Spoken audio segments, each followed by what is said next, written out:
बिस्मिल्लाहिर्रहमानिर्रहीम, अस्सलाम वालेकुम। Welcome to learn with MB. उम्मीद है कि आप सब खैरियत से होंगे। आफ्टर कोविड-19 there is another pandemic situation created. WHO world health organisation ने पब्लिक हेल्थ इमरजेंसी डिक्लेयर कर दी है और ये इमरजेंसी एमपॉक्स वायरस डिजीज के अफ्रीका में न्यू वेरिएंट के स्प्रेड होने के बाद लगी है। WHO ने वेडनेसडे 14 अगस्त को एमपॉक्स वायरस के अफ्रीका की 13 कंट्रीज में तेजी से स्प्रेड होने की खबर जारी की और ये अफ्रीका की 13 कंट्रीज में जो स्प्रेड हुआ है वो एमपॉक्स का न्यू वेरिएंट है। WHO ने 2 सालों में दूसरी बार इस डिजीज की वजह से हाई अलर्ट जारी किया है और ये डिजीज सबसे पहले democratic Republic of Congo DRC में वायरल इन्फेक्शन के आउटब्रेक के बाद से नेबरिंग कंट्रीज में स्प्रेड हुई है। WHO वर्ल्ड हेल्थ ऑर्गेनाइजेशन जिनके director general Tedros Adhanom Ghebreyesus हैं और इनका ताल्लुक इथोपिया से है, इन्होंने एक न्यूज कॉन्फ्रेंस की और बताया कि इमरजेंसी कमेटी उनसे मिली और सारी सूरत हाल से आगाह करने के बाद उन्हें कहा गया कि public health emergency of international concern must be declared और मैंने इस एडवाइस को एक्सेप्ट कर लिया है। Public health emergency of international concern के डिक्लेरेशन से इस डिजीज को कंटेन करने के लिए research, funding, public health measures, international cooperation ये सब एक्सेलरेट करेंगी।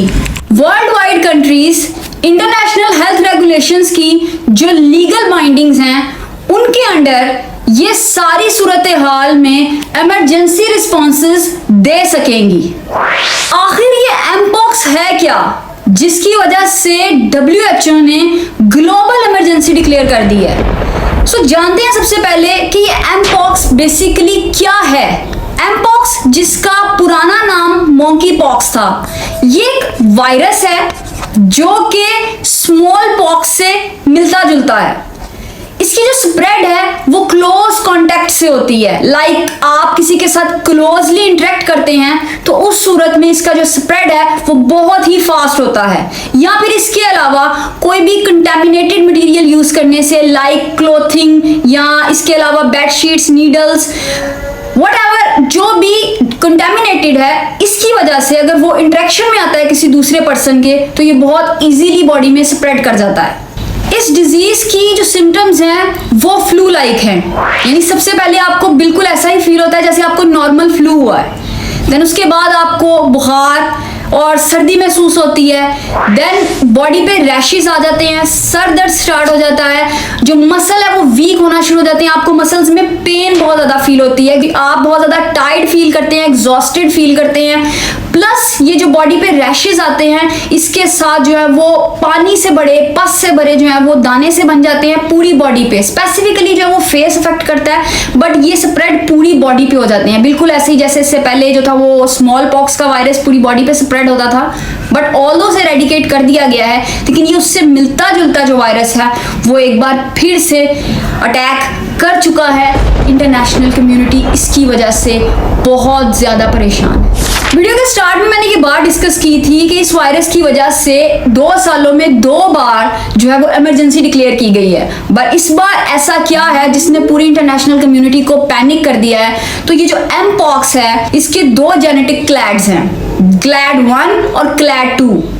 क्लैड बेसिकली ऐसे ग्रुप ऑफ ऑर्गेनिजम्स को कहा जाता है जो कि उनके कॉमन इंसेस्टर से इवॉल्व करके आते हैं। इससे पहले जुलाई 2022 से लेकर मई 2023 में जब ग्लोबल हेल्थ इमरजेंसी डिक्लेयर की गई थी तो उस वक्त इस इमरजेंसी का रीजन क्लैड 2 था, लेकिन ये जो न्यू आउटब्रेक हुआ है ये क्लैड 1 से ड्राइवन है। मींस कि इसकी जो ऑफशूट है, जो सब टाइप है क्लैड 1B, वो इस वक्त पूरी इंटरनेशनल कम्युनिटी को ग्लोबली जो है वो थ्रेट किए हुए है क्योंकि ये बहुत इजीली स्प्रेड कर पा रहा है और यही रीजन है कि इसको नेक्स्ट पेंडेमिक से जो है वो जोड़ा जा रहा है क्योंकि इसकी स्प्रेड बहुत फास्ट है। जहां इसके फास्ट स्प्रेडिंग की वजह से हाई अलर्ट क्रिएट हुआ है, वहीं जो प्रॉब्लमेटिक चीज़ है वो ये भी है कि इससे पहले जब इमरजेंसी डिक्लेयर की गई थी तो इसकी जो प्रेजेंस थी वो सिर्फ कॉन्टिनेंट अफ्रीका तक थी। अभी हमने वीडियो में ये चीज़ स्टार्टिंग में बात की कि इस वक्त कॉन्टिनेंट अफ्रीका की 13 कंट्रीज में ये पहुंच चुका है। सो इट मीन्स कि जब पहले आया था तब भी अफ्रीका की चंद कंट्रीज में था, तो अभी 13 कंट्रीज में इनमें 4-5 कंट्रीज ऐसी हैं जो न्यू इंक्लूड हुई हैं, बट सिर्फ अफ्रीका तक रिस्ट्रिक्टेड नहीं रहा है। इसका पहला केस 15 अगस्त को स्वीडन में भी पाया गया है, यानी ये डिजीज अब अफ्रीका से बाहर निकल चुकी है।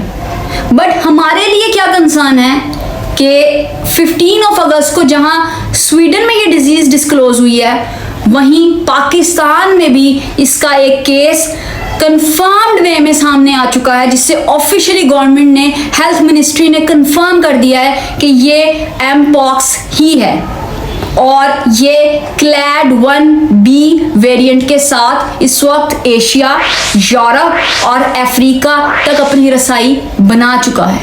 ऑन फ्राइडे 16 अगस्त पाकिस्तान के सूबा खैबर पख्तूनख्वा में ये केस सामने आया, जिसे ऑफिशियली तौर पर हेल्थ मिनिस्ट्री ने, इवन के खैबर पख्तूनख्वा गवर्नमेंट ने भी कंफर्म कर दिया है। करंट ग्लोबल हेल्थ इमरजेंसी क्या हमें ये बताना चाह रही है कि हम एक बार फिर से कोविड-19 वाली फेज से गुजरने जा रहे हैं? हमारे चैलेंजेस एक बार फिर से इसको स्प्रेड होने से रोकना है, बट यहाँ पर जो इम्पोर्टेंट चीज़ है वो ये है कि ये सोचना कि हम इनको कॉन्टिनेंट टू कॉन्टिनेंट डिस्कस करें। हमें ये जानना बहुत ज़रूरी है कि हम एक ऐसे टेक्नोलॉजिकल वर्ल्ड में रह रहे हैं जहाँ ये अब एक ग्लोबल विलेज बन चुका है। ये कहना कि ये तो स्वीडन में है, ये तो कोंगो में है, हमसे बहुत दूर है और इतनी इजीली हम तक रसाई नहीं ले सकता, ये अप्रोच इंतहाई गलत है। Because no one safe till everyone safe. यहाँ हम अपनी वीडियो को एंड करते हैं। आपको हमारी वीडियोस इंफॉर्मेटिव लग रही हो तो प्लीज इनको लाइक करें और अपनी फैमिली और फ्रेंड्स के साथ शेयर करें, and please do subscribe our channel. अपना बहुत ख्याल रखिएगा। अल्लाह हाफिज।